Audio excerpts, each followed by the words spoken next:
going to share with you how I made my team happy while still meeting client deadlines. So when we'd get a piece of project work come in, this would usually get scheduled by the project management or delivery team into the schedule. Developer or designer wouldn't look at this piece of work just yet because they were focused on something else. Then, say 2-3 weeks would roll on, it was time for them to start on this project, and it turns out when they start work on this project, stuff was missing, so maybe client branding was missing, certain information that they needed from the client or content. So then the developer or designer or project manager would have to go back to the client and get all this information. That would take another 1 to 2 weeks, and then the schedule would go out of sync because then we've had to push everything back 2 weeks, and then the client has had a delay of 2 weeks already, and we've only just started on day 1. So I used to head up operations in multi-million-pound companies, and this is one of the little tricks that I used to use to help me do this. So a readiness meeting was designed to see how ready the project actually was. So when the time came around for someone to actually work on this project with the client, how ready was the project actually looking? This would take the team member out of their current project for a very small amount of time. Maybe it was at the start of the day when the project delivery team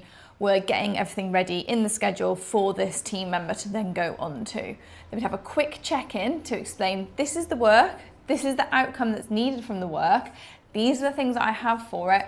Is there anything else that you need in order to then, when this project comes around, to start on it? A couple of things used to crop up in this a lot. Access, they wouldn't have the right level of access, or username and passwords to different team projects wouldn't work, so they'd have to ask the client to get those too. Another thing might have been like the client branding. They hadn't received any of the client's branding details or the logos in the correct format. So the project delivery manager could get all of these things ready so that when the developer or designer hit that project, they could just start without further delays. This stopped a lot of back and forth between the developer and the delivery team because the delivery team had already set everything up ready for them.